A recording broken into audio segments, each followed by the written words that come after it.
I was working in those showrooms as assistant manager, learning the ropes to take over. And I had a house, I had a puppy, I was very settled, I was doing well. And one of my dad's vendors had been trying for a child for years.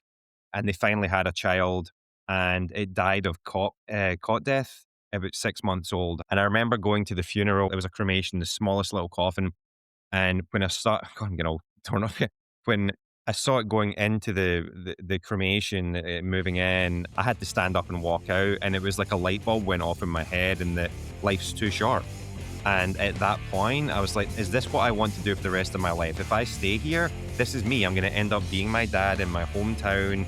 And there's nothing wrong with that, but it was like, is this what I want to do? And it was no, absolutely not. So it was probably within 3 months or so, I sold my house, I sold my puppy, I quit my dad's job at the company, and I moved to Australia. Welcome to the Builder Straight Talk podcast with your host, Michael Creasa.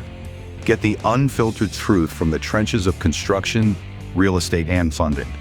This episode is made possible by our parent company, Sound Capital. Funding built for builders. Well, hey there, friend. Michael Creasa here, your host at Builder Straight Talk, and welcome. In this week's episode, I had a conversation with a gentleman by the name of Craig Neal, and he's not a developer. He's not in construction. Well, maybe sort of in a derivative sort of way, but his life message, what he's been through, and the knowledge he's accumulated along the way is fascinating, and it applies to any developer, any builder that's in a position of leadership, which you are. Day by day, you're organizing your trades, you're organizing your office. So the tips that he has to share with you, I think, are pretty fascinating. And even his backstory, I mean, oh my gosh, he comes from Scotland, of all places, traveled the world, and ended up with Nicolas Cage, of all people, being his crew chief of his yacht, traveling around the world with Nicolas Cage. I mean, it was a fascinating story, one that I know you'll glean some important tips from. And speaking of gleaming important tips, I need your help to get more tips out to the world. So please take a moment with the flick of your mouse, comment, subscribe, and share it to our humble little podcast here. It's the only way we can get our message out through the benevolence of people like yourself that would take that moment to comment, like, and subscribe. So do that pretty please. And without further ado, let's jump into this conversation with Craig Neal. Well, Mr. Craig Neal, I'm excited to have you on today's call. So first of all, welcome. I appreciate you getting up this early in the morning to do this interview with me. And before we get started, I've got your bio here, your bio, Yeah. and it reads like a 70s California love song. I immigrated from Scotland. I like warm food. I'm married with kids. I like walking on the beach. So with that abundance of information, I had to hobble together my research. So I'm apologizing in advance that I'm not as prepared as I should be. But with your permission, we'll do a bit of latitude and see where this takes us. 100%. Looking forward to it. Thanks for having me. Yeah, and there's just to honor you, there's a Scottish quote I thought you'd appreciate. The hour of danger's past, and the glory's crowned the brave at last. So I think we're Yes. ready to go into battle. There we go. All right, so you've had an illustrious career, to say the least, and you've worked with some of the biggest builders in U.S. building, probably in the world, because American builders represent some of the biggest players. And without naming names, part of what I'd like to do today is we'll get into what it was like to work with those builders.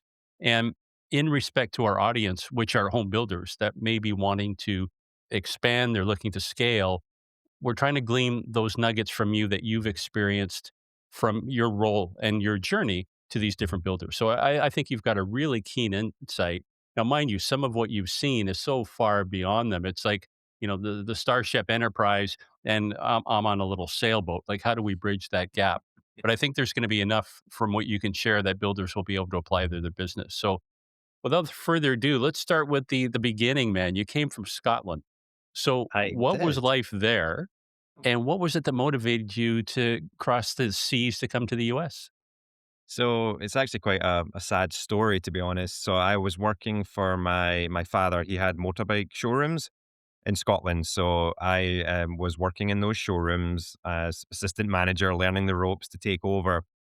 And I had a house, I had a puppy, I was very settled, I was doing well. And one of my dad's vendors They sold all of our motorbike helmets and clothing and stuff. Had been trying for a child for years, and they finally had a child, and it died of cot death. About 6 months old, I think it was about 6 months. And I remember going to the funeral, and it was the smallest little. It was a cremation, the smallest little coffin. And when I saw, God, I'm getting all torn up here. When I saw it going into the cremation, moving in, I had to stand up and walk out, and it was like a light bulb went off in my head, and that life's too short. And at that point, I was like, this isn't, is this what I want to do for the rest of my life? If I stay here, this is me. I'm going to end up being my dad in my hometown. And there's nothing wrong with that. But it was like, is this what I want to do? And it was no, absolutely not. So it was probably within 3 months or so, I sold my house. I sold my puppy. I quit my dad's job at the company, and I moved to Australia for a year and Thailand, and just to go traveling. And that was the start of me leaving my life in Scotland to pursue things elsewhere. It was a crazy journey on how I got to America, but that was how it started, which is really I've not thought about that for a long time. This sounds like the hero's journey, the archetype of the story that you had a calling for something. Yep. You don't know what that calling is, but it's the calling to adventure. Yeah. And so you 100%. leave everything you know behind. I'm surprised that when you made it to Thailand that you actually left, because that's one of my fantasy places that when I'm old and feeble, that some 20-something-year-old is gonna be taking me to the beach and taking care of me. Yes. How Yeah. did you end up leaving Thailand? My best friend was getting married in Scotland, so I planned everything to come back for his wedding, and that was the main reason. I was in Thailand for 3.5, 4 months, and I mean, it was the dream. I was living on a tiny little remote island. I didn't wear shoes anywhere. I mean, I was walking around barefoot, just living the dream in the sunshine, and I was doing scuba diving every day. It was fantastic. But yeah, when my best friend was getting married, there's no way I was missing that. So I came back and I did a little reset from there, and that was what was the next stage in my journey. What was it that called you to the US of all places? So ultimately, it was private yachts. So I worked in private yachts for about 10 years. I was living in England at the time. I found out about the yachting industry, and we came out to America to try and get a job. And it's called dock walking. So you literally turn up in Fort Lauderdale, and every morning you get up at 7:30 and you walk the docks in the hope that one of the yachts that is there is looking for some day work that you can go on and work for during the day, and then hoping that that leads to a permanent position. So I did that for 3 months. And ultimately, I got friendly with a captain, and he hired me. And that was my first job in yachting. So, and that was for Nicolas Cage. So I worked for him for about a year, Nicolas Cage's yacht. Amazing human being. And then, yeah, 10 years of working in yachts, working for the rich and famous. So when you say working, so like everything from, cleaning the decks to actually working with, I don't want to say the clients, but the guests are on board. What is it that you're doing? 100%. So when I started, I was a deckhand. So that was exactly that. It was cleaning the boat every day, doing painting repairs, doing stainless steel, doing paint and varnish on capping rails, doing all that. And then after that, I kept moving up through the ranks and getting promoted. And I ended up being the first officer in John Henry's yacht, who's the owner of the Boston Red Sox. And at that point, it's very, very intense. You're doing ship's medical officer, you're doing custom controls when you're coming in and out of ports, you're the safety officer, so checking all of the equipment and materials, the fire extinguishers, all that sort of stuff is kept up to date and serviced, and then managing a crew underneath you and doing scheduling and action plans for the days and all that sort of stuff. So it's a very kind of management role in yachting is where I ended before I left that. We're missing a chunk here somewhere on this story timeline. You're in Thailand, barefoot, naked, living the life. Now you're handling like the emergency plan. You're crewing a ship. Where did you pick up that experience? You just learned it along the way. I did, yes. So when I came back from Thailand, I was working in my friend's dad's restaurant, and the chef, there's a small little restaurant in the Lake District. And I was doing, God, what was I doing? Like starters and desserts. I was like putting the starters and desserts out in the restaurant. And the chef made a comment about him buying, he couldn't wait to buy his restaurant. And me and my friend looked at each other and I was like, what do you mean you're buying a restaurant? Like you're a chef in a small restaurant here. And he said, well, the money I made from yachting. And of course, we're like, what is yachting? And then that was, so we went to the news agent, which in Scotland is the place you go to get your papers and magazines and things. And we found Yachting Monthly or whatever it was. And we opened the book and started looking through it. And about 2 weeks later, we were in the south of France, walking the docks in the south of France. We did That that for 3 months and none of us got a full time job. So then we headed over to America. that's just wild, man. Tell me, so I can't let this go not unchallenged, but working with Nicolas Cage, any kind of, I don't want to say juicy gossip. I want to be respectful, but how did he treat you? What was the experience like working with him? Yeah, he was amazing. He was a very quiet man, but very polite. Very. He just got married to his new wife, and they just had their son. But we were staying on Paradise Island in the Bahamas. He had a home there, and we were docked at his home, and it was just an amazing experience. We went on cruises with him, and he would just sit there and just very polite.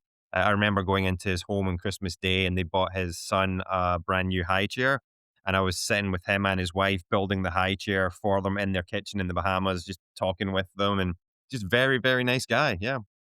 Did that hit you as just being surreal that you went from Scotland, middle of nowhere with a puppy, and now you're with one of the biggest movie stars on the planet? It was pretty crazy. It was really, really crazy. So, but it was a yeah, amazing journey. It was an amazing journey. But the yachting is the hardest job I have ever done in my life. I mean, you're working 18, 20-hour days when there's guests on board and there's just no rest. And the level of detail, which has really done me well in coming to new construction, was that, I mean, literally the guests would be on the deck and they would have that. I mean, you think of the Titanic, you know what I mean? They're holding the rail, looking out to sea. But once they left, you had to wait till they were out of sight, and then you came out to buff out the fingerprints on the stainless steel, so it was perfect. That's the level of detail that was expected on the yacht. So that work ethic and that level of detail was just something that really helped, like kind of with my foundation of being detail orientated, moving into any job. It sounds like one of the Navy quotes said, "If it shines, polish it. If not, paint it." Yes. And they keep them doing that all day long. So, interesting observation that you made here. You're working with these high-end clients that have expectations, and some of them, like Nicolas Cage, really reasonable, down to earth, and nice. And I would hazard to guess that some of them are, how do you say, less than polite assholes. Yep. They've got that expectation. So you've got to be like a chameleon to adapt to what they want, I guess, to their demands. How do you take that then and parlay it into what you're doing then with construction?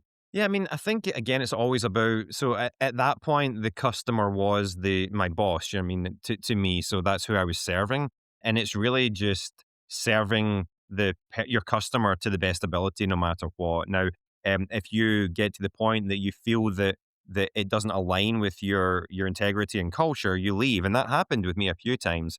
But I think you have to be true to that. You always have to be true to yourself, but whether it's yachting, whether it's home construction, I mean, any industry, I just think it's like looking after the customer and truly providing a good experience. I mean, I left one yacht because the owner at the time, we had his girlfriend on board, and I literally took his girlfriend on the boat and took her to shore, tied up the speedboat, the tender is called, and we waited there as his girlfriend was getting taken away for his wife to arrive to take his wife onto the yacht. So while we were ashore, all the stewardesses on board were changing the pictures from the girlfriend's pictures to the wife's pictures and changing all the sheets and the linens. I mean, it was just that to me was like, this is not someone I want to work for. So that was again, you talk about you have to be true to yourself, and at that moment, I was like, it doesn't matter how much money I'm being paid on this yacht, I'm not working here. So, It's interesting because I think it tests your character, it tests what you stand for. And if you're not aware of that, then it could quite easily pull you over to the dark side that yeah, you actually start emulating the person that you're working for. 100%. Yeah, man. You feel like it becomes acceptable. So if they can do it, I can do it. There's nothing wrong with it, and it's a slippery slope. And that's in any facet of life. So you did that for 10 years. What was it then that motivated you to say, okay, this was fun. Now it's time to put on my big boy pants and get a real job? So since I was about 13 or 14, I'd always wanted kids. It's just something I'd always wanted. And I met my now wife in Fort Lauderdale when I was there on a yacht. And ultimately, it was kind of like she loves me, but she can't do this anymore with me traveling. So, because I was gone a lot when I was in the yacht, so I made a decision that to leave everything that I'd worked for 10 years to fully commit to her and be with her and start a family. And we actually just celebrated our 15-year wedding anniversary last month. I've got three young children. I've got a 12-year-old Eloise and 8-year-old twins, Molly and Owen, and never looked back. But that was ultimately it. So I had to join the real world and pay taxes is what I always joke about because on the yachts it was all tax-free money and offshore accounts and here we are now and it's like my first paycheck was like, where'd all my money go? Oh, man. Congratulations. This seems like a recurring theme that you're not afraid to pack up and go. So you did that initially in Scotland. Hmm. You sold your dog, sold everything. Thailand. You're settling in Thailand. You didn't know that it was going to be a short-term gig or what it could turn into. Your friend's getting married. You're willing to pack up again, go back, and then ultimately the call to adventure to France, then to Miami. So you're no stranger. How would I say?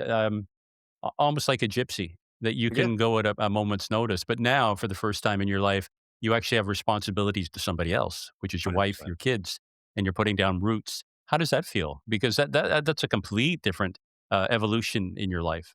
Yeah, I mean, it's actually been fantastic because I feel like a lot of people live their lives with that thought of, I wish I had done this, or like they've missed out on so much and now they're stuck in a family and they can't go and do the things they wanted to do and the adventure they wanted to do. Whereas I never lived that life. I did everything I wanted to do. I've seen everywhere I want to see. I've traveled, I've done everything. And so now I'm very happy in suburbia. It's just great. I love being where I'm at. But even now, I'm not scared to make that change. I've only been in Charlotte for 3 years now, and we lived in Nashville for, gosh, 7 years, and when the twins were 4, we kinda made the decision, I was like, "Do we really wanna raise our children here for the rest of our lives?" 'Cause we want to have a stable home for them as they're going through their childhood. And ultimately we decided no, and we packed up and moved to Charlotte. We sat down and we looked at a map. We could have moved anywhere because of my connections in the industry. I could have got a job anywhere in the country. And it's like, where do we want to actually raise our children? And we chose Charlotte because of the location to the mountains and the beach and her family in South Florida. So it was just a really cool experience, but we weren't scared to pack up everything there and leave and come here because we made a conscious decision to do it, and that was the right thing for us and our family, and there was no hesitation, and we just go. Yeah, beautiful country. My brother lives about 20 minutes outside of Charlotte in Huntersville, Yeah, and yeah, I'm gonna have to meet you, up with him. yeah, you picked a beautiful place. Well, he looks like me, but I'm better looking. So Yeah, there. Well, the ongoing joke is he's my younger brother, and, back in the day, I was a competitive fighter, and I trained like an idiot, like, just full on, and he would sit on the couch, eat potato chips, and watch Schwarzenegger movies, and it seems like for all the effort I would put in, he would get another ab or another ripple, and it was some kinda yeah, kinetic connection that I did the work, but he got all the benefits, so, that's hilarious. I'll definitely hook you up, you'll like him, he's a good guy, good guy. What was the first, building company? So let me rewind this. We've gone from boats. What was the calling to get into construction? And more specifically, residential construction versus commercial or high rises? Yeah, so when we had our first, child, Eloise, in Fort Lauderdale, we decided we didn't wanna raise her in South Florida, just the school systems, and we wanted to get her closer to my wife's family in Columbus, Ohio. So we moved to Nashville, and I was working as a project manager for a healthcare IT company. And it turns out, I mean, I thought working from home would be the best gig ever, but being an extrovert, that's just not something that I was wired for. I was like, oh, this was a mistake.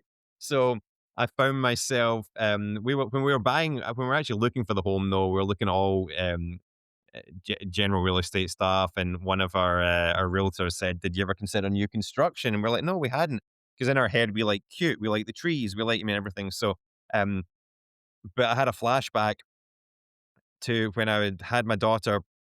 My wife was at work, and I remember being in Fort Lauderdale in our house, and there was a plumbing leak under the sink, and I had my daughter and her bouncer in one hand and this right hand side, and the other side I had my computer out, and it was like, "How do you fix a plumbing leak?" Because I mean, I had no idea. It's like so I could do a paint job, I can varnish, but plumbing was like that wasn't in my wheelhouse. So when we got to new construction and we're speaking to the agent, Jacob Reynolds at the time, he told us about the warranty of these new homes. And I was like, that's it. That's what I want. I want a new home. So we purchased a new home, and then in my job, I spent a lot of time in my head doing him a favor by walking down and spending time with him every day because he was lonely, doing nothing at all in the model home, just sitting there. Which turns out afterwards I was an absolute pain because he was trying to work and do follow up, and I'm down there all the time talking to him. But when they that was Phillips Builders, a private builder in Nashville. They get purchased by Meritage Homes, went through an expansion, and he said, "Look, we're hiring. I think you'd be amazing at this job, and I think you should do it." So I interviewed, and they gave me the position, but I needed to get my real estate license. Now, in hindsight, I wish I'd never done it the way I did it because, as you've heard my story, I'm pretty impulsive. So once I got the job, I quit my job and I gave 2 weeks notice, and in that time, I basically realized that I had to get my real estate license in order to actually start the new job. So I had 2 weeks from start to finish to do my whole real estate course and pass the exam, and I remember going into the exam room thinking, "If I fail, I literally have no job and no money." And I didn't. I passed, so it was great, and I started work shortly after. But that was a lot of stress I put on myself unwillingly, which was crazy. But it worked, so maybe it was the right thing to do. Who would have thought extrovert and working on a yacht? Like, how can those two possibly go together? Yeah, I don't know. So, what was the official title then? Starting, it was new home sales. That's where you. Yeah, I mean, I think it was actually an assistant. Yeah, I was sales assistant at that time. So I was Jacob's assistant and working alongside him and just assisting him learning the ropes. And then I got promoted to sales consultant and had my own community. And that was the start really from there. So it seems to me that you'd be a natural. You've got the personality for it. You've got the Scottish accent, which is novel in itself because that distinguishes you from all the other vanilla ice creams that are in the fridge. Yep. Did that play in your favor?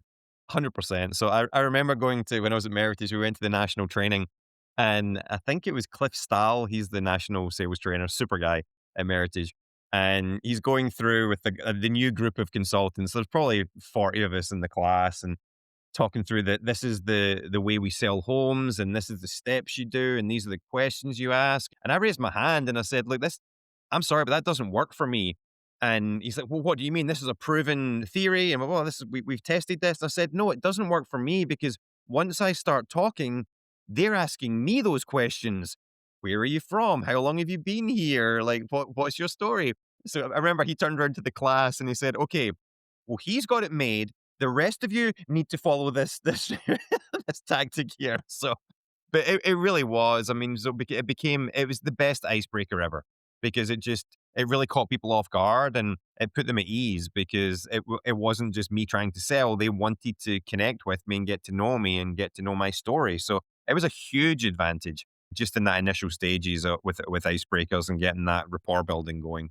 It seems like every chapter, if you will, in your life has been a learning experience that brought you to here because you've got this, and it's similar to me. I've got this eclectic skill set, but I can never be hired to work in a company. Like if I had to wear a tie and sit in an office somewhere, I would go nuts. It just can't happen. But when I have my own runway, and for in this case, Sound Capital funds this podcast, and they said, Yeah. okay, young man, go with the grace of God. Here's what we want you to do: interview successful builders like you, get their story. What is it that we can glean from them that other builders can learn from? Right? Can we entice more people to get into the trades? And then on top of that, introduce Sound Capital, and their specialty is lending money to builders in a subtle way. How you do that is entirely up to you. And when I look at your past, it's very similar to mine, like travel, scuba, sailing, flying, like all these things that at the time when you're doing them, you figure, okay, I'm just doing it because I'm having fun. Yeah. But then jump into the future, 20 years or so, every little thing seems to now come together and coalesce and giving you the power and maybe the confidence to do what you're doing now. Mhm. Yeah, I mean, I'm very different. So I mean, I truly believe I have I have no degree. I don't have a college degree, university degree. I think I tried 2 or 3 times, and I just didn't finish them. It just wasn't something that I could commit to. But this life skills I have learned over the years, you can't put a price on that. I mean, I have situations that I've been involved in. I've got conflicts. I've got I mean, you name it, I've experienced it and I've come through it better on the other side. So I just think it's huge to really lean into every single job you've ever done. There's a story, there's a way you can learn and apply that in the future in your current state. And I think so many people see things or failures and they let them go by and don't use them. And it's like, gosh, I mean, I want to fail because if I fail, it means I'm learning because I'm not going to fail again. So I get better. So every time I fail, I improve. So without failure, you've got nothing. And I think that's so much of life skills learns that because in college, you fail, but then you just redo the test. But there's no real pain, I don't feel, involved with it. Whereas you fail in life, I mean, it's your ego, it's your prestige, it's your, I mean, everything is just like, it really hurts you, but you learn from that and you can lean into that so much. Yeah, I think as somebody that spent so much time on the water, you would appreciate that it's rough seas make for good sailors. Hmm. Yeah, it's man. I think I've actually got it hanging up. What's out there? It's exactly that quote. It's no good sailor was made in calm seas, I think is the quote I have on my wall. Yeah, so that noise that you heard yesterday that sounded like windows opening, yeah, that was me just Yeah. doing some research to fill in the bits on your bio. So, how long did you do sales? Because as much as I can see you had fun, you're making money. I don't think that's enough for you to be in a sales position. So, at what No. point did the next jump in the journey or the spark take you to the next step in your life? Yes, I mean, I was just always I'm driven to do more and help people. I just it's wired into me, and every industry, every job I've ever done, I've moved just organically. It seems into management. People they get attached to me. They want to work for me and listen to me and then get guidance from me, and it's just a skill that I feel I was born with, and it's just something that's always taken me there. So it was really started David Weekley Holmes, amazing company. I just love that company so much. I went through the stages. I went through sales consultant, lead consultant, senior consultant, and the next step would have been a management position. But unfortunately, it was really a startup division. I'd been there for about 4 years, and they already had a manager, and there wasn't any growth for me. And it was an extremely hard decision that I had to leave to keep moving. And again, it was a very hard decision. So I left and went to another builder, and ultimately within 6 months, I was promoted to management. And within a year and a half, I was promoted to senior management.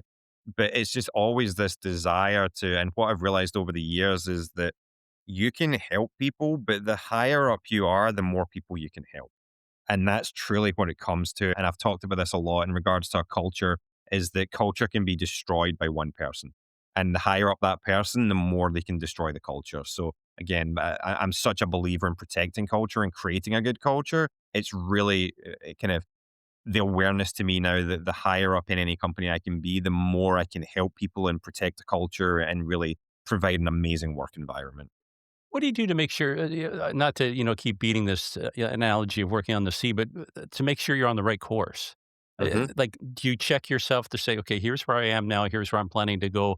Am I doing the right thing? And how do you keep yourself, like I said, on course to do that? Yeah, so I actually use the course corrections a lot. I mean, when I'm speaking with my team, it's the micro corrections. So if you're in an airplane, for example, or a boat, and you start here, I said if you're 1 degree off, you're going to be thousands of miles off course if you let it go. Whereas if you're 1 degree off and you do a little kind of self check after a month, you can correct yourself and get back on course. And I think that's so important for everybody. For me, I always do it through feedback from peers and constructive criticism. I crave it. I mean, I am that person that's like, tell me what I am doing wrong. Tell me what you do not like about me or how I speak to you or how I interact with you. I want to know because in my heart, you know, and I know it's not my intent. So I just need to know so that I can better myself and I can course correct to make sure that we're working in harmony moving forward and we're both buying into this relationship that we've got. In regards to the like career growth, I'm at the point now that I'm not searching for anything. I'm really not. I mean, this is the role I've just stepped into. I start it next month is something that I would never in a million years have seen myself in. But I was my recruiter, my really close friend, but she saw this opportunity and knew my personality and my work ethic and said, this is a fit. You guys are perfect for each other. And she made the introduction and we had the conversations. And again, I'm so excited now, but that is from her knowing who I am as a person and what I believe in, and the things that I value, and aligning that with this other company. And the match was just there. So it's just amazing. Again, I think that the universe has your back, and this sounds really cheesy, but I just believe it. I think good things happen to good people, and you just have to keep doing the right thing and keep serving others, and the world, the universe will look after you, and good things will happen. Man, you almost brought a tear to my eye. In the background, you can't see it. I've got a picture. I was in Ukraine for 6 months back in 99, and we were bringing humanitarian aid out to the orphanages there. So I had the western part of Ukraine, Kiev, Ternopil, Odessa. And before I left, I blew up my ACL. Mm. And my friend was an orthopedic surgeon. He actually fixed my brother's knee. So getting back to my brother, who you'll meet in Huntersville, he was at university at the time, and he's playing the paintball games. You know, you're running in the woods and Yeah. you're shooting anything that moves. So he's doing this kamikaze run down a hill, and I guess the blood to alcohol ratio maybe was not in his favor. But as he's running down the hill, he steps into a gopher hole Oh gosh. and game over. Like the knee is just like shattered. And one of the guys that he was playing with, his father was the CEO of the hospital in London, Ontario. So friend calls father, father calls Moo, who's the orthopedic surgeon, it's his day off. He says, Moo, get your ass into the hospital because somebody's coming in. And him and my brother just hit it off. And they've got this eclectic love for cars because my brother used to race. Moo loves fast cars. That pulls me into the mix because I love fast cars. And not to be outdone by my brother, I've got to blow up my ACL so I get to meet Moo. And I'm telling him, I'm getting ready to go to Ukraine. He says, "Why are you wasting my time?" He said, "Your ACL's gone." I go, "You haven't even looked at me. Like I'm just standing here. How do you know?"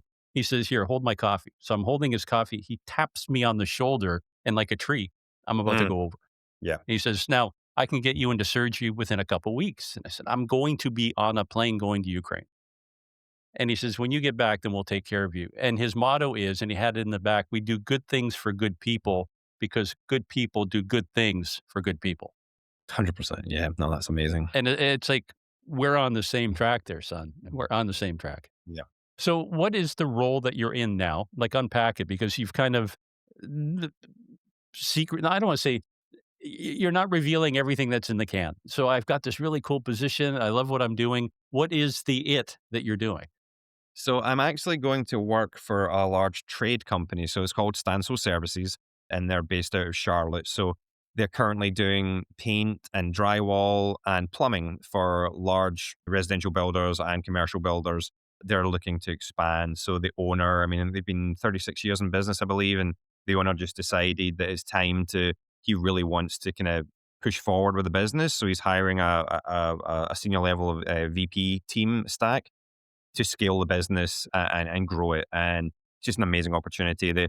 I met with the owner, Scott, and it's just, he's all about giving back. I mean, they're on their way out. I think it's this week to Jamaica. They're flying a bunch of people out to Jamaica, but it's not for the reason you think. It's not for a holiday party. It is to help with the relief from the storm. They're going out there to build and help with that. And they're involved with charities that give back to children in need and raising money for children in need. So it's just a fully like servant giving back to the community company, which like, for me, again, I talk about alignment, and that is 100% alignment to me. It's the opportunity to be at a company and grow and scale. And I think they've got about 350 or employees or so right now. So it's not a small company, but as they grow and scale, that allows the opportunity to hire more people, which betters their lives and brings more people into the industry and just creates this like ongoing effect of like sustainable growth in the industry and helping people. It's just an amazing opportunity, and I'm super excited for it and to get involved. And again, I've not met hardly any of the people. I don't start till January 5th, so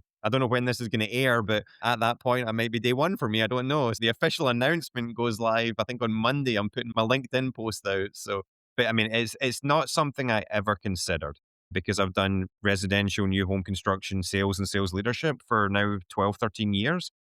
But again, this is the power of connections, and that Deb Patterson, my recruiter, when she heard that I was opening on the doors to opportunities again, she was like, "Craig, this is for you. Like you pair perfectly with this owner and this company, and you need, it needs to be you." And went through, interviewed with everybody. I loved everybody, and it's just, yeah, this feels like home. I mean, this just is the best way I can put it. That's brilliant. This is probably a question I should have asked at the beginning, but you've kind of queued it up by saying opportunity, how grateful you are. Let's go back to when you came to America for the first time. Did it feel for you when you became an American citizen? I'm assuming you're an American citizen now Yes. after all this.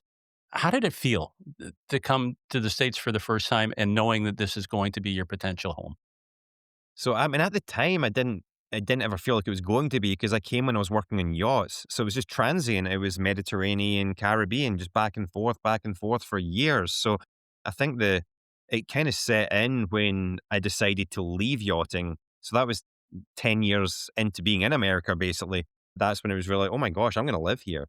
And it's just such an amazing place. I mean, I just love America because of the opportunities. You can, I mean, they joke about it, about come to America and the opportunities are there, but it's true. I mean, the harder you work in this country, the more money you can make. And it's just that simple. And you don't have those opportunities in countries like Scotland. It's such a tiny market that it is going to all the people that have got the high end degrees because it's minute possibilities for these high paid jobs because it's such a small country. So they have to whittle things down and make the requirements higher because that's how you can lower that pool of people that are qualified. But in America, that's not the case. I mean, it truly is like really the hard work. I mean, you work hard and you do the right thing and you just put your best foot forward and you can really succeed in this country. Does it make you feel like you won the lottery? No, because that would be luck. And I feel that this isn't luck that got me here. And I've had that conversation. I go home to Scotland and my friends all the time, this is when we're working in yachts, they'd be like, "Oh my gosh, you're so lucky that you're working in yachts and making all this money." And I was like, No, no, I decided to sell my home, sell my dog, and move abroad. Like I decided to quit and go and start something and pursue something. So I think by saying it's lucky, it takes away the pain and suffering and effort I've put in to be here. Yeah, I mean, I'm grateful, but certainly I don't think it's luck. I think it's driven by the work that I have put in and the pain that I've had to do to get here. I'm trying to stay away from the politics of it, but I think in some respect we're kindred spirits. My parents are immigrants when they came to Canada in 55. So the Russians invaded. It wasn't pretty in Ukraine. They ended up going to Germany, England, and then finally they were accepted into Canada. And to your point about there's opportunity, they didn't come with the "What are you going to give me?" attitude. That wave of immigrants that came after the war, it was we want a better life for our family. What can we do to help the country? It's almost like what Kennedy said: not ask what your country can do for you. What can you do for your country? Yeah.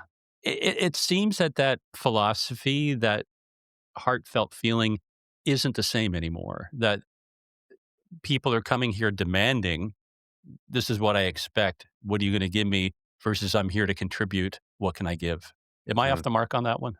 No, but I don't think it's even just that. I mean, I think it's you've touched on it potentially with immigrants, but I think it's also with the new age of employees coming through. I mean, as well, there's a lot of that. The entitlement is that, like, well, I want you to give me this for this job. And it's like, oh my gosh, when I was that age, I was like, what can I do to do this job?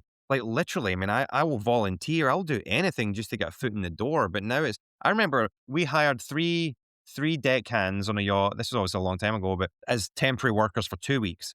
And at the end of the 2 weeks, we told them that one of them would be hired full time.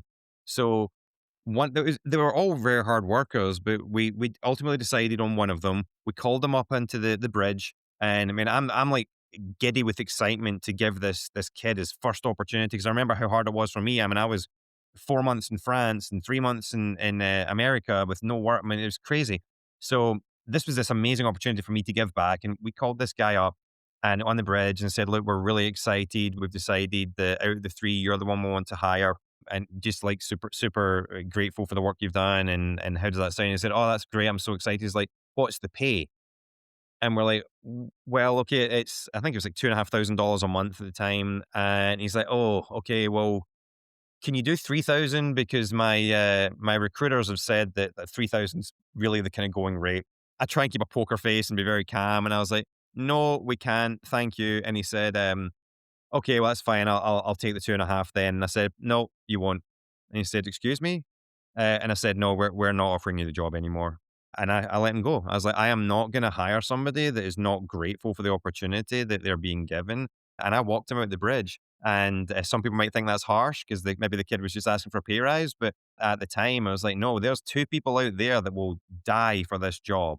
And we called one of them in, and he was like, he jumped in joy. He was laughing and screaming and never once asked about the money. And he left without ever once asking about money because he was just so grateful for the position. And he's actually now a captain on one of the largest yachts in the world. The story is amazing. But I mean, that there is, it is crazy. So I think back to your original question, I think it's across the board. I think there's just a lot of people in the country that are just not willing to do the work anymore. And it's more what, like you said, what can you give me and not what can I give you? Yeah, I think again, I got to keep my mouth shut, but I won't. In Canada, I can get arrested for it, but that's a different story. The fact that I don't want to say you were lamenting, but I don't have a university degree. At one point, it almost sounded like it was an opportunity missed. But I think the reality is, by not going, it opened up all kinds of doors that you would have never experienced in the first place. And then to what you learned by being out on the streets, you would have never picked up with a college degree in gender dance theory and then living in your parents' basement back in Scotland. Yeah, yeah, And 100%. I Art think, history or something, you know? yeah, so, and that's the part that I don't understand. And I'll tie this back into the industry in a moment here, but we've done such a disservice to a whole generation of kids because some guidance counselor that's in a high school somewhere, he's reading, girly magazines when nobody's looking. And then you come in, oh, okay, Sonny Jim, I'm going to tell you, here's what you need to do for the rest of your life. Oh, okay, you need to go to university. Well, maybe I'm inclined to work with my hands in the trades. No, you don't want to do that. You're too smart for that. And I remember that conversation with my counselor. He's saying, Hmm. "No, you're way too smart to be in the trades." What the hell does that mean? And Yeah. we're paying for that now. And part of what I'm trying to do with speaking with guys like you to instill the possibilities that are out there and the fact that working with your hands is actually a noble trade. Oh, And 100%. somehow you and I and the rest of the industry, we got to get that message out there. Because again, taking it back, there's a generation of kids that are lost and if you take university student and pair that with somebody who's now learning, let's say becoming an electrician, and we put them side by side and we track their journey. 4 years into university, kid graduates with a degree, and now what? There's nothing related to the degree for a job that's going to fulfill him to allow him to start dating, to get a home, to have a family. They're stuck. And you've got a generation of kids that are frustrated and resentful.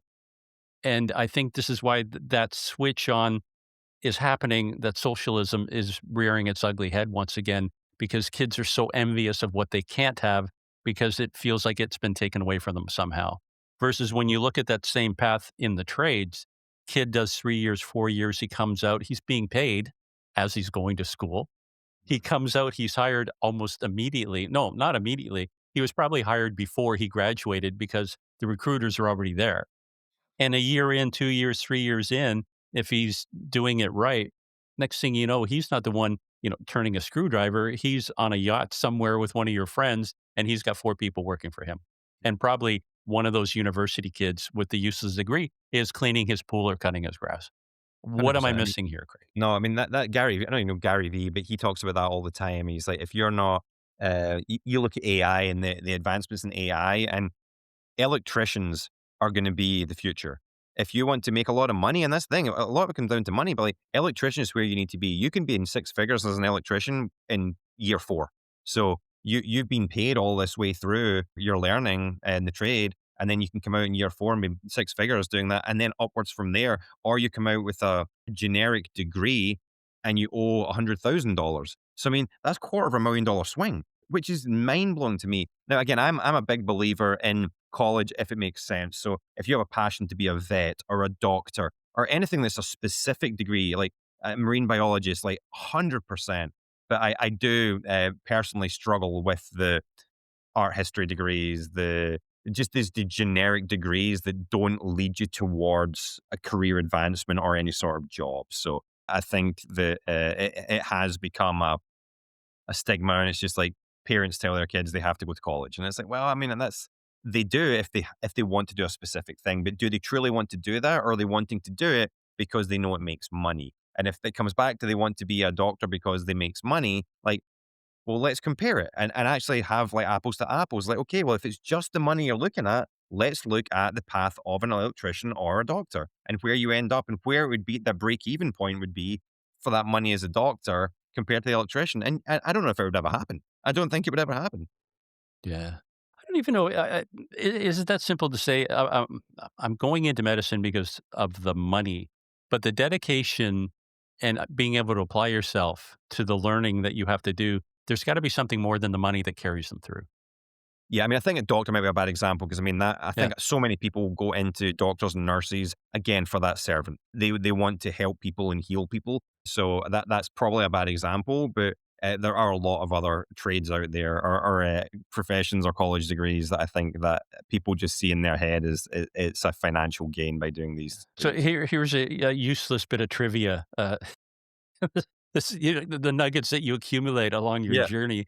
I read an article, it was about surgeons, and they have a propensity. So when you look at their character profile, that a good surgeon is not a psychopath, what I'm looking for, when you inflict pain. Oh, well, what's the personality type when you like hurting people? I'll have to look that up.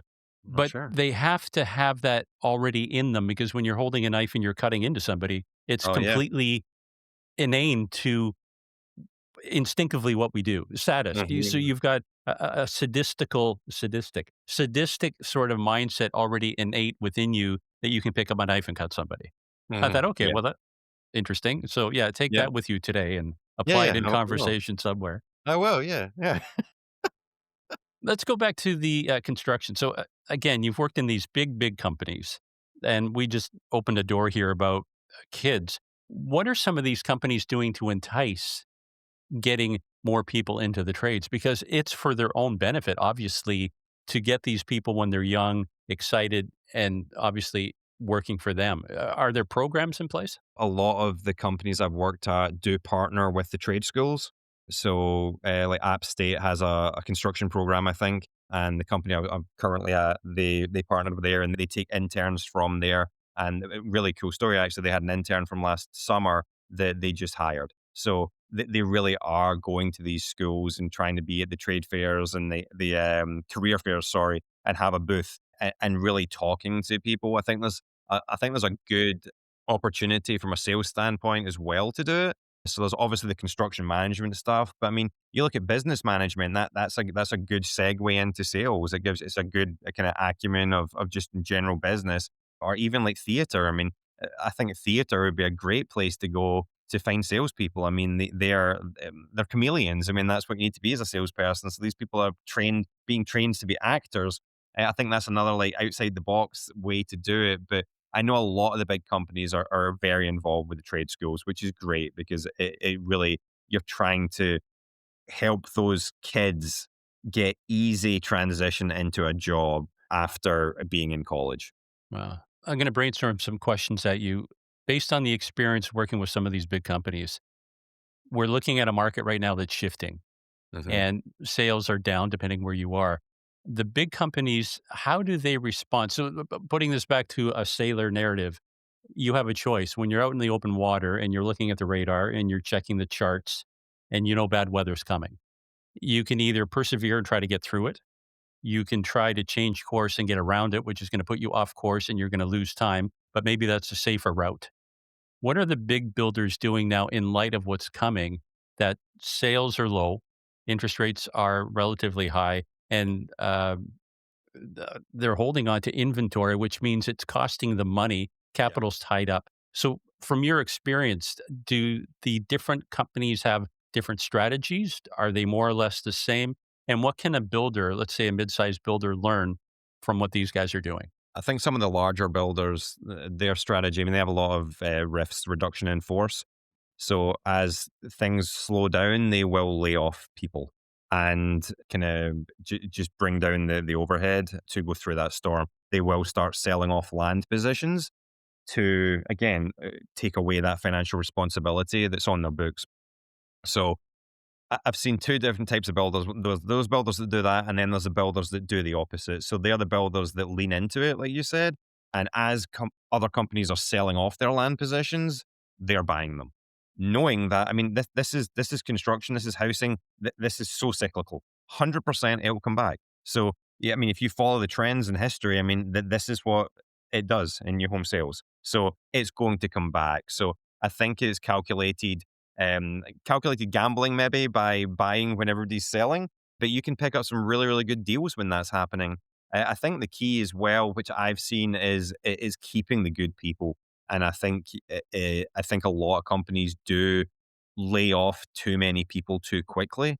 And I think when you look at the grand scheme of things, you're laying off people that are maybe getting paid smaller amounts of money, but I mean, those are people from a culture standpoint that you could keep because it's only costing you a small amount of money, and those small amount of monies aren't going to save your company. I mean, if that's what it comes down to, you're already in trouble. So I think that again, really looking at it and being a bit more stable as you're doing it would be my advice to companies.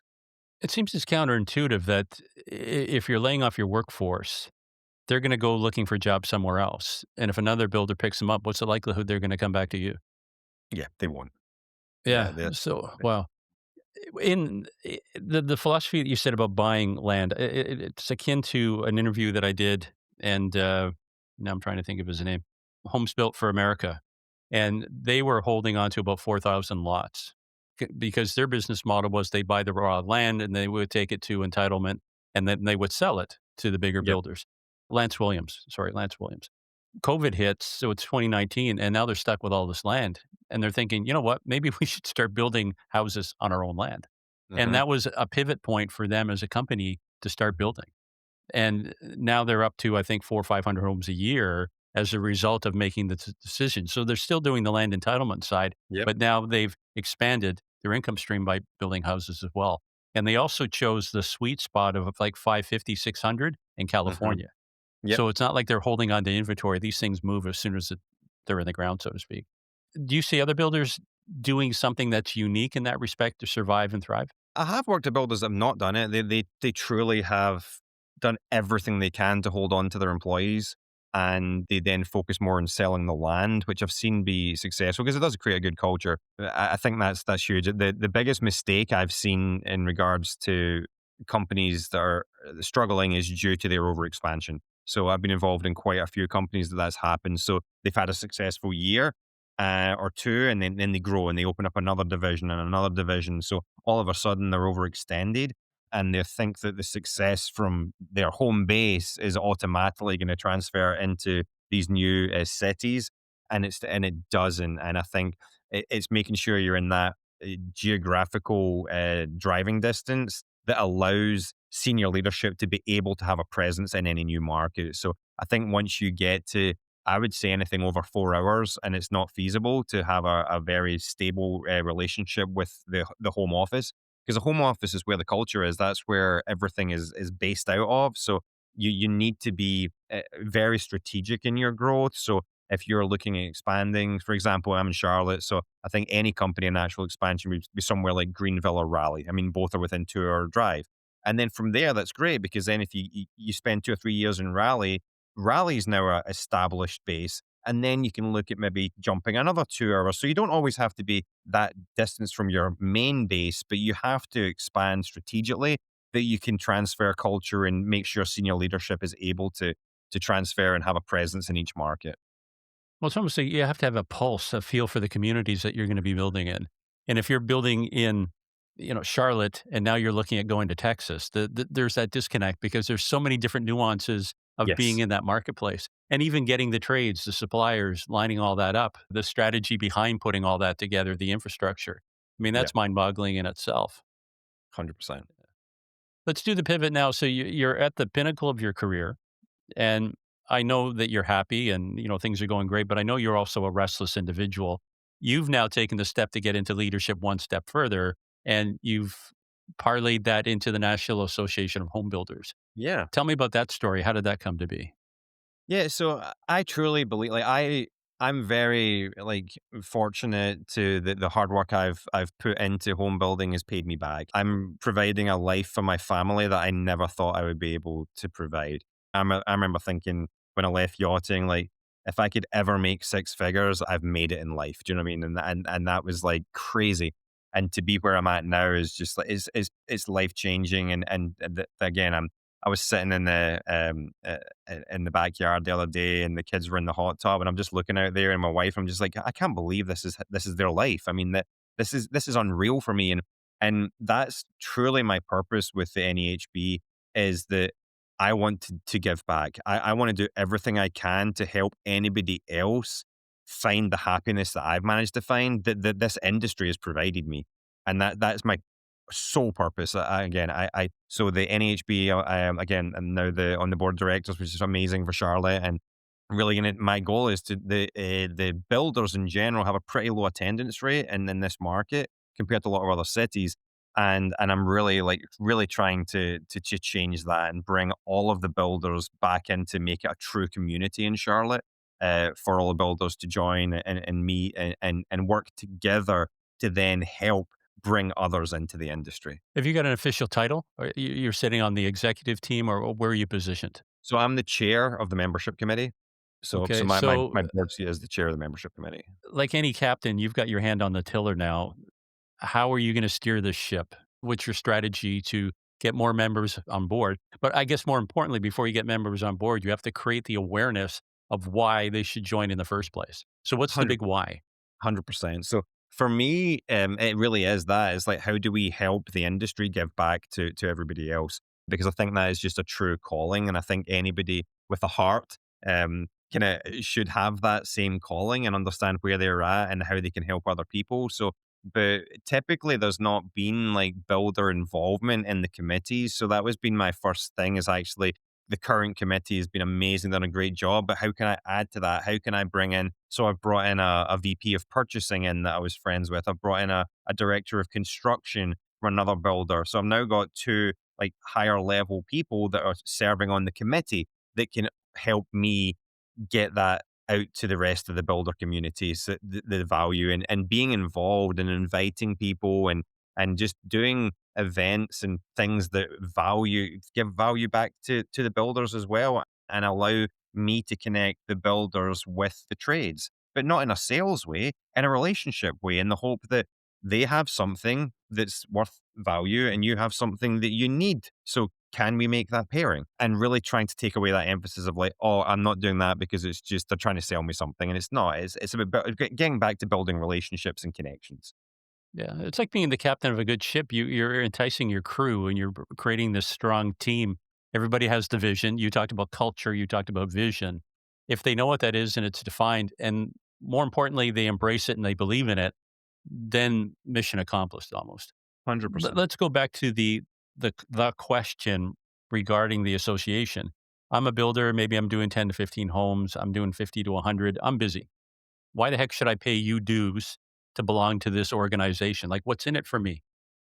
So, I mean, I think the key thing is like you're busy. Like, again, these companies are busy, they're overextended. Like, the NHB can help them because they can find partners that will help them in their journey. Where are their pain points? And it's like, there are people that are in the industry that will be able to help with those pain points. And it's again, it's making connections. It's like, if you will open up to me with your struggles, like use the association of builders, like, and our team to help you find partners that will make your job easier. So the dues that you're paying, again, it's almost like I want to say like almost a consultancy fee, because like I really believe that the people we have in place and the connections we have can help any company. It can help find, when you're looking for good employees. Like, I have a pulse, and I'm going to be speaking to so many people, and who's maybe not happy at their current role, or who's looking for a new opportunity, or who feels that they've hit their ceiling at the current company and they're wanting to move somewhere else. It's like, I'm going to be privy to all of those conversations with everybody in the industry, and I can partner people up. So it's like, or maybe I could say it's a consultancy fee, or maybe it's like an online dating fee. You know what I mean? I don't know what you want to call it, but it's like, help me help you. So I think it's the more you give, the more you'll get back. Is Sure. really I think kind of part of it too is you just kind of mentioned it there. They get to tap into the resources of experienced builders that have felt the pain that they're going through right now to get them through. yeah. You've also got a whole legal division that if you've got any questions, you can just pick up I interviewed Jim Tobin, and he was Yeah. pretty adamant about this. You can pick up a phone and we're here.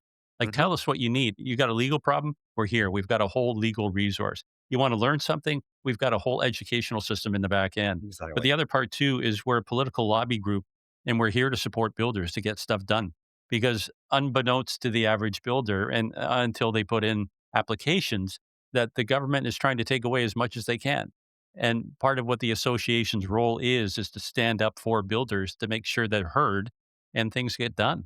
Yeah. And I think Jim summed it up best. Let us do what we do. We build. Get out of our way and let us build. Yeah. Last question for you, my friend. Before I go there, anything that we missed? Anything that you want to touch on? I think I would like to just talk about looking after the people. I just think that's something that's always missed. I do believe that treating employees the way that you want to be treated is 100% a skill that is maybe overlooked. And I think that so many leaders get caught up in the moment in decisions and don't take into consideration how that maybe makes their employees feel. And I think feelings are a huge part in this industry. I mean, it is an industry that people are making big financial decisions for their families and from life circumstances. But I think that's also a case that needs to be considered for the employees is that if you make a decision to, for example, I'm not saying change the decision, but I'm just saying really have a heart and feel and what that feeling is going to be like for those people when you deliver that message. So if you decide to sell off 50 homes or whatever to an investor group, fantastic. It makes sense for the business, but realize that you're taking 50 sales and commissions away from a consultant. So I think I really kind of implore anybody in management just to not change the way you do the business, but change the way you communicate and always be aware of your employee and how it impacts them in their life. I've got a quote from a Scottish band called Run Rig. And the quote goes, "We'll pass this way but once." And when you look back at your journey, because it has been a journey from Scotland, Thailand, back, France, the Mediterranean, ultimately the US, when you look back at that, is there any one particular legacy, if you will, that you're hoping your kids, when they become adults and they look at their dad's journey, what is it that you want to leave behind for them to make them remember what their dad did and more importantly, what you left behind? What was the legacy that you left? So they are my legacy. I want them. I mean, I now have the opportunity to raise three children that are focused on helping other people. So I have multiplied my giving back and my passion for servant leadership and service to anybody into three individuals. And all I can ask for and all I'm hoping for is that when they are adults, they make the decisions that help other people. They don't make decisions based on selfish reasons. They do it that they are benefiting the community, people in need, and it's amazing to see my kids already. They have that mindset. Is touching some of the things that I see them doing without thinking and comments they make. And my son opens doors for everybody. I mean, that's just a skill that or that people don't do anymore. I mean, and he does it without thinking because he knows it's the right thing to do. So but they are my legacy, and it is helping guide them through their journey into adulthood to continue that on and then continue on with their kids. So that's how I was raised, and that's why I'm the way I am. And my parents are fantastic human beings, and that's all I can hope for is that my legacy is my children.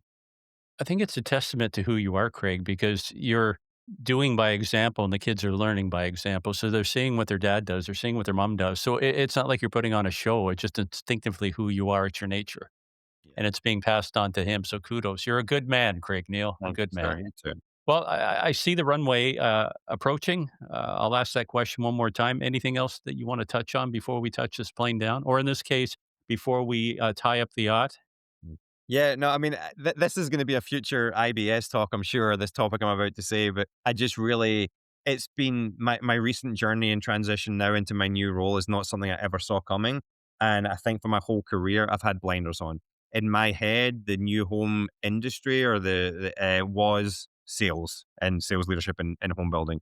And it's not. The industry is huge. And again, just seeing what is out there and what different lanes you can move into based on your current skill set, it is something that I had never even considered until 3 months ago. And here I am moving out of an industry that I never thought I would ever leave. And I'm still in the industry, but it's in a different lane. But it's really been a big eye opening moment for me and the opportunities that are in this industry across the board and not to just limit yourself to the lane you're currently in. Adventure is calling, young man. It's your job to listen and go in That's that right. direction. Yeah. That's right. My friend, I'll leave it by saying to be continued. If there's anything I can do, I'm at your service. And thanks for taking time out today. No, you too. Thank you so much for having me. It's been a pleasure. And again, look forward to staying in touch. Thanks for listening to Builder Straight Talk. Make sure to like, comment, and share this episode on your favorite social media platform. And don't forget to subscribe to the podcast, available wherever you get your podcast streaming fix. Until next time, keep building smarter. This episode is made possible by our parent company, Sound Capital, funding built for builders.